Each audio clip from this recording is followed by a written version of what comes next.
근데 제가 이제 이런 얘기는 뭐 저희 교회에서는 많이 하니까, 근데 여러분들이 혹시라도 실족하실까봐 좀 염려는 됩니다만, 저는 이제 술을 엄청나게 많이 먹었던 사람이에요. 그리고 담배도 폈었고요. 그래서 사실 이 술, 담배 문제에 대해서 저는 명쾌한 답을 가지고 있어요. 뭐냐면, 제가 어저께 그 거짓 간증에 대한 걸 조심하라고 말씀드렸죠. 거짓 간증. 그러니까 뭐 예를 들면 그런 거예요. 내가 예수 믿기 전에는 뭐 하루에 담배 뭐 두 갑씩 피고 내가 뭐 맨날 술 먹고 막 그런 사람이었는데 예수 믿고 나니까 술 생각이 하나도 안 나. 담배 생각이 하나도 안 나. 아, 예수님이 나를 바꿔주셨어. 뭐 이렇게 얘기하는 거. 저는 그런 간증을 들을 때마다 진짜? 전 그런 생각해요. 왜냐면 이게 우리가 술, 담배에만 국한된 게 아니잖아요. 여러분, 우리는 주님 만날 때까지 완전 성화를 할 수가 없어요. 우리는 날 때부터 죄인이었고, 우리가 죄가 없어진 게 아니에요. 하나님께서 예수 그리스도의 대속의 가치로 말미암아서 우리를 의롭다 여겨주신 거예요.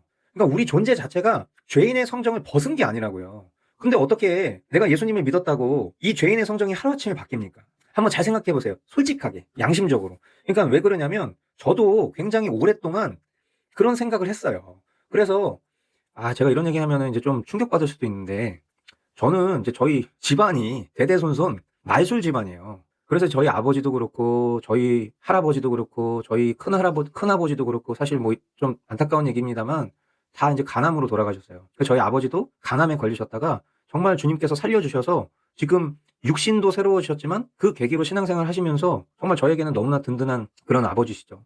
그러니까 이제 저도 그 피를 물려받았기 때문에 저도 술을 엄청 먹었습니다. 그리고 뭐 간증 들어보신 분들 아시겠지만 제가 이제 뮤직비디오 감독 출신이잖아요. 그러니까 연예계에서 생활하면서 또 엄청 또 향락과 그런 문화들을 굉장히 많이 선도하며 살았습니다. 진짜 즐겼다라고 표현할 수 없을 만큼 선도하면서 살았던 사람이에요. 그러니까 매일 술 먹었고 저는 소주 7병도 그냥 먹을 수 있는 사람. 뭐 양주 한두 병 먹어도 거뜬히 먹을 수 있는 그런 사람이었고 담배도 하루에 3갑씩 폈었어요. 그래서 제가 이제 뭐 편집실 같은 데 들어가면은 그 필름통 있죠? 필름통이 재떨이로 꽉 찰 때까지 그렇게 그 앉은 자리에서 담배를 필 정도로 아주 꼴초였던 사람이었어요.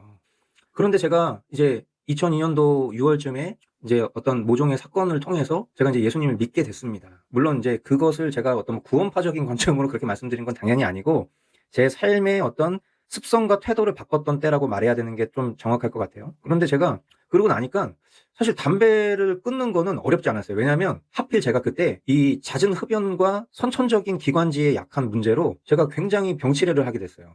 그래서 제가 더 담배를 피는 것 자체가 저에게 너무 고통스러운 일이었어요. 그래서 담배를 되게 쉽게 끊게 됐어요. 근데 그때 막 제 주변에 있는 저의 어떤 뭐 지인들이 야, 너 진짜 독한 놈이다.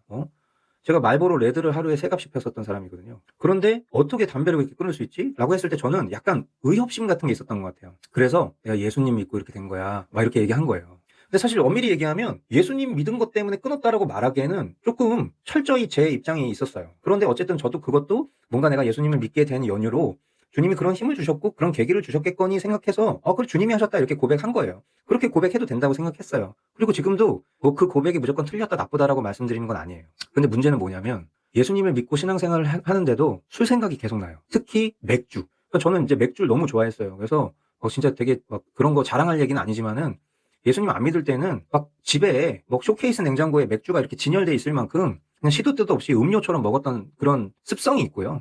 아니 뭐 지금으로부터 거의 막 20 몇 년 전 얘기니까요. 예, 다 진짜 호랑이 담배 피던 시절 얘기입니다. 그러니까 뭐 이런 얘기 한다고 해서 뭐 실족하실 분들이 뭐 있을지 모르겠어요. 제가 지금 그러고 산다는 건 지금 그렇게 사는 건 아니니까요. 근데 문제는 뭐냐면 본질은 그 술 생각이 때때로 난다는 거예요. 때때로.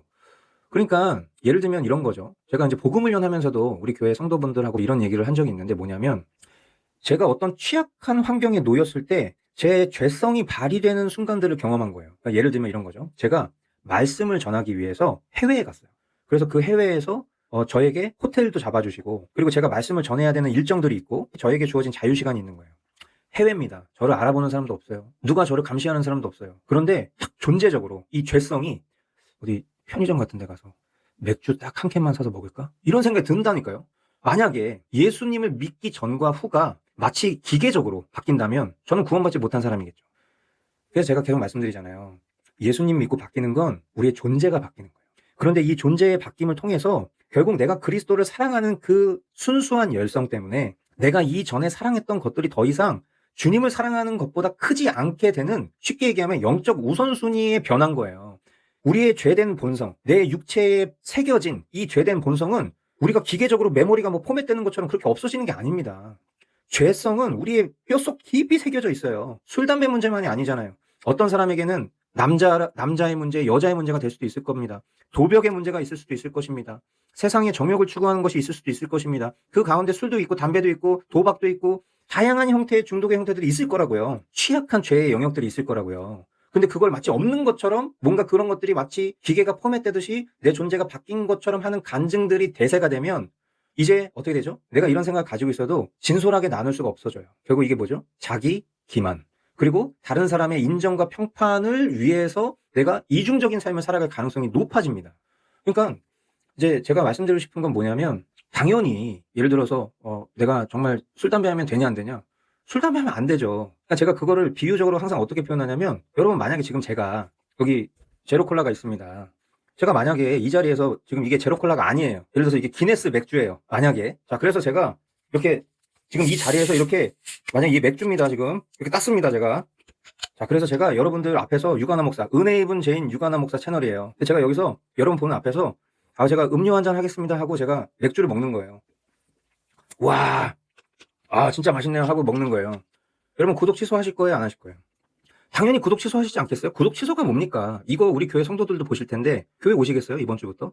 그 기준은 저에게만 해당되는 게 아닙니다. 모든 신자에게 동일한 거예요. 그러니까 우리가 술을 먹어도 되냐, 뭐 담배 펴도 되냐, 목사님이 술 먹고 담배 피는 것도 허용이 되면, 목사님이 여자 좋아하는 것도 허용이 되면, 목사님이 도박 좋아하는 것도 허용이 되면, 목사님이 뭐 허물 벗고 다니듯이 그러고 벗고 다니는 게 허용이 되면 다 되는 거예요. 그러니까 우리가 이거를 일단은 이런 내재적인 질문들 자체가 그런 어떤 죄성을 용인받고 싶어 하는 마음들이 있어요.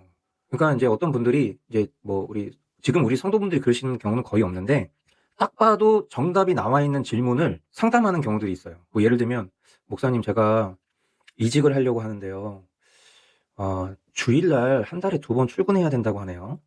근데 제가 이직을 해도 될까요? 이런 질문. 그럼 저는 뭐라고 대답하냐면 왜 답을 알면서 저에게 물어봐요? 이렇게 얘기해요.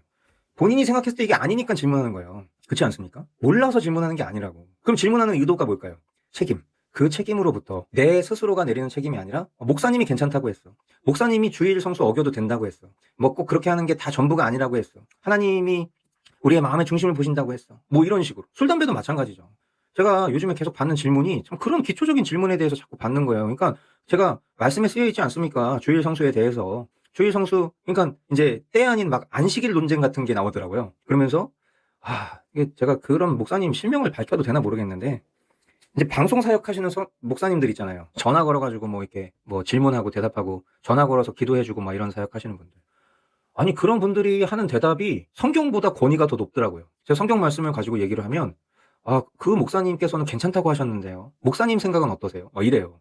그러니까 제가 너무 속상한 거예요. 왜냐하면 아니 우리가 무슨 캐톨릭 신자입니까? 우리에게 제일 절대적인 기준은 성경이에요. 성경. 무슨 목사님 얘기를 자꾸 하는 거지? 아니 그 목사님이 하나님입니까? 그 목사님이 성경의 권위보다 높습니까? 그 목사님은 무호합니까? 근데 꼭 어떤 목사님이 그랬대. 그래서 제가 참 그런 부분들이 이게 교회가 바르게 가르치지 못했고 또 이런 부분에서 너무나 허영과 거짓이 난무했다.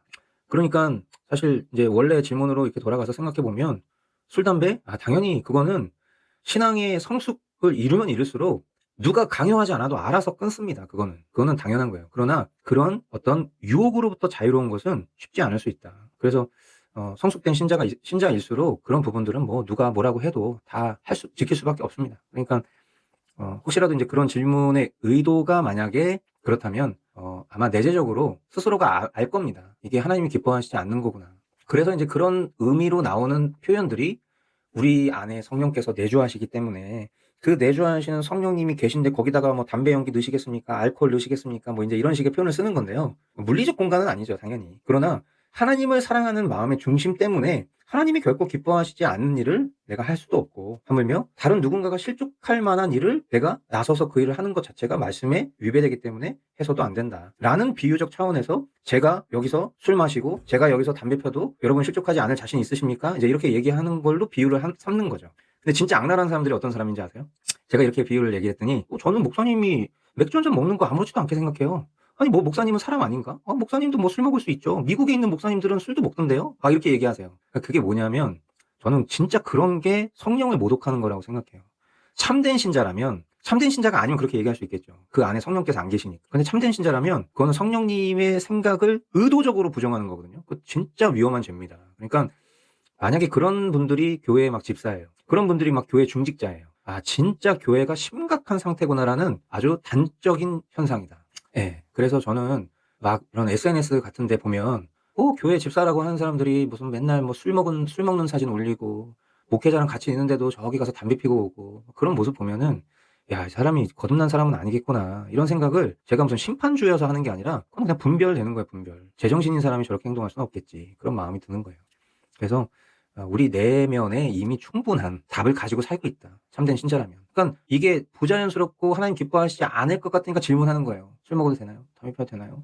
주일 출근해도 되나요? 뭐 이런 질문을 하게 되는 거죠.